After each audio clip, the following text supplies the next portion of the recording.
The field I was in, Jessica, with special education just automatically sets you up to be an advocate, because so many times you're advocating for the students. I know you advocate for your students, but there's an intensity when it comes to special needs students and advocating for them. And then there were also issues that arose around our students and the equitable treatment. And I'm going way back in my career here in Maryland when there was a concern over whether or not students, when it came to their behavior, were being treated equitably and equally. And it's amazing that same issue is in front of us today, which I think speaks to some of the universal nature of our work in education. Some of these things do not change because they are children, they are young people growing and developing, and I'm just curious if equitable treatment of students is an issue that you've run up against in your current position. Well, first I want to thank you for being a special educator. That is a tough job, and as you said, not only do you have to be such an advocate for your students, but the rules just keep seeming to change for you, and so that doesn't make your job any easier. My mom is a high school special education teacher in Washington County. She's retiring this year, so I hear also from her how things have changed over her career. For me, I teach music, K through 5 music at the elementary level, and so I have the benefit of working with all the students in the school, which I love. I get to know them over the course of many years, get to know their families, and I do have all the students. So for example, at my school we have a Learning for Life program for severely special education students, severe special education students, and they are included in their specials classes with art, music, and PE. And I love that they get to come in and be with their peers, and I have the opportunity to reach them through music in a way that maybe they haven't gotten to experience in other parts of their day or in other classes. I do feel that equity is still an issue.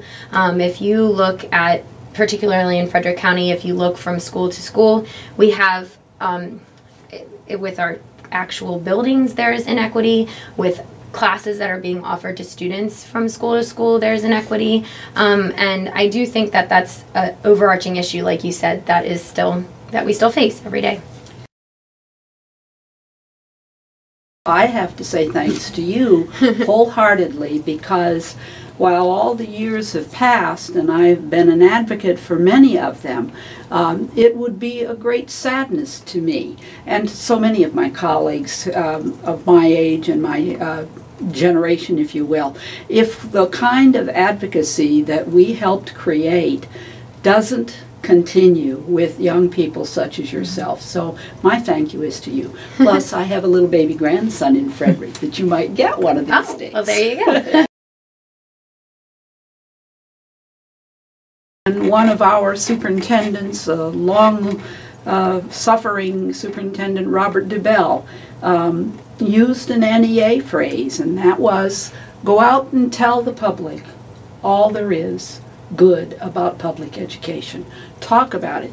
And he was so right then, NEA was so right then, and it is still a challenge because there are voices in opposition, and they are strong, and they are well funded, and we have to speak up because we are the folks who understand, because we're in the classroom. You are. Well, and the people making the decisions about education are many times not people who have any experience with education, and that is very frustrating. And they're public figures, and they're the ones that get the attention, and they're telling the story, like you said. And MSEA, and FCTA, my local, and NEA have just been a great avenue for me to be able to speak up.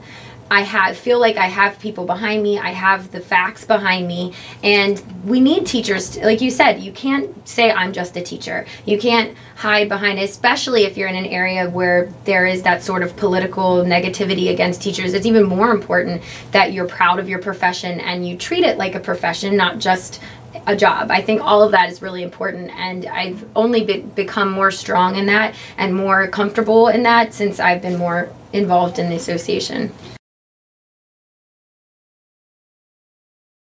Well, I can't neglect the opening that you've given me, Jessica. I meant it. I did it on purpose, I'm sure.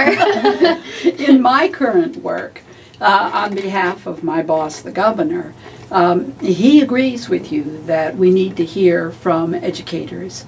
And so many of you and many of your colleagues, in fact, over 50,000 educators spoke out, and they did tell Maryland on a survey, and I gather from your smile you know what I'm talking about. Our school was over 50%, That's so I was very happy. Yeah, and we had over 1,000 schools. I think it might have been 1,300. I'm sorry I don't have the answer to that on the tip of my tongue. But the survey data is going to be available. And you and your colleagues and all of the educators in the state of Maryland, the public, will be able to go online in approximately 5 weeks and see what it is that Maryland educators needed to tell Maryland about teaching and learning in their school. And I'm so proud that so many schools reached that 50% point, because that is where the governor really wants to see our professionalism that you just talked about be used. The fact that we get the data disaggregated for our school is amazing, because we can, like you said, really use it to make decisions, and we know our students and our culture, and so we can take that and actually use it to make decisions that will positively affect our school, and have to sometimes tackle tough questions, because there are going to be times where, you know, our leaders, our administrators may think something's one way, and they get that survey and they realize the perception is totally different, and that you can't ignore numbers. So it gives that motion to those sorts of actions. It says, okay, you can't, here it is on paper, we got to do something about it, and that's great. Minimally, it starts the conversation. To the best of our ability, it can make a difference in the way we manage our school, in the way we conduct ourselves with the students. And so I have great hopes this year that you and your colleagues will find great value in the data.